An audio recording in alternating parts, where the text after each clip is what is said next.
Welcome to the first video. We're going to start off with what is more important, sanctity of life or quality of life. For the lesson, you're going to need to know about what sanctity of life is and what quality of life is, and also some views for either side that will support it. We're going to start off by looking at the key terms. Remember, you can rewind, pause, do anything you want with this video, watch it as many times as it takes for you to get it. And at the end there'll be a checklist, and if you're still unsure you can go through that. I highly recommend you rewatch the note-taking video before you do this, so that way when you come to the lesson you'll be properly equipped with what you need. On we go. The first word we're going to look at is sanctity of life. Now the clue is in the title there.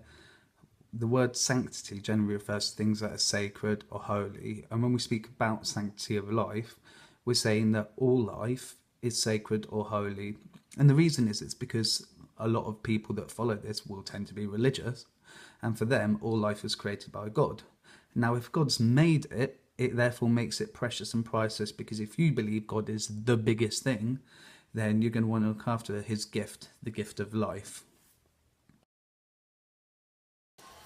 Now, if you was to ask a Christian, why is life sacred, why is life holy, as per usual, they're going to turn to the Bible. And right at the start of the Bible, in the Old Testament, in the book of Genesis, when it talks about creation, as you know from our world, it says God created human beings, making them to be like himself. So when we're saying that life is holy or life is sacred, because God made us, it makes us pretty important. But beyond that, it says that we're made to be like God. And if we're therefore made to be like God, the most important thing, therefore we are pretty important. So we've got to take care of life, and therefore life is sacred. Now in Islam, there's a really simple quote to support this, one that I expect that you should be able to remember for your exam. In the Quran, it simply says, no one dies unless God wills. Remember, when we're talking about will, we're talking about what God wants. So essentially, God decides who lives and who dies. No one dies unless that's what God wants, which means life is pretty important and we can't go deciding when we end it. Now, moving on from sanctity of life, we come up to the next term, which is quality of life. Now, this is a complete opposite argument to sanctity of life. When we talk about quality of life, we're talking about how meaningful or pleasurable your life is, and you use it as a way of measuring it. So if you have a great quality of life, you've got a pretty good life. And on the flip side, if you don't have a great quality of life, there's something not quite right. We'll look more at that on the next slide. To help you out here, I've put a little timeline or a little value line. In the red zone, we've got there's no quality of life at all the way to good quality in the green, just to help you kind of visualize the fact that it's a scale. What I want you to do is think about it, and you're going to pause here. In your notes that you're writing, I want you to use each of these three stages, so no quality of life, some quality and good quality. And I want you to have a go at deciding what you think might make up each one. So what might a poor quality of life be? And likewise, what might a good quality of life be? Think health, think wealth, think any other aspects of life that you can that might help you to measure quality of life. Pause it, do it, and then you can unpause and carry on watching the video. Now we're going to go through what you've put in the lesson. We'll probably start off with that. But in the meantime, rather than give you some quotes for quality of life, I've got some other keywords, one of which you've definitely come across, that can help you to understand why people might support a quality of life argument. Now the first one's conscience, and you might remember that I used Jiminy Cricket to help you understand it when we looked at pacifism last year. Now, your conscience is that thing within you, your inner moral sense, that helps you to guide your actions. So it's what tells you the difference between right or wrong.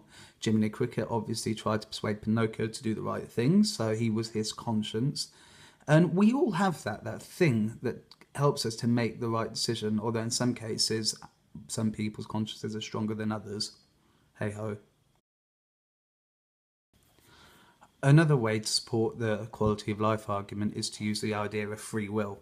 That is, that nothing is determined. We as humans have been given the will, the free will, to make our own decisions.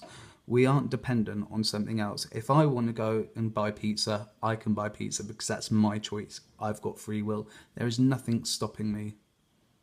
So when it comes to making decisions about our life, we are able to make it ourselves. We don't need others to do it for us.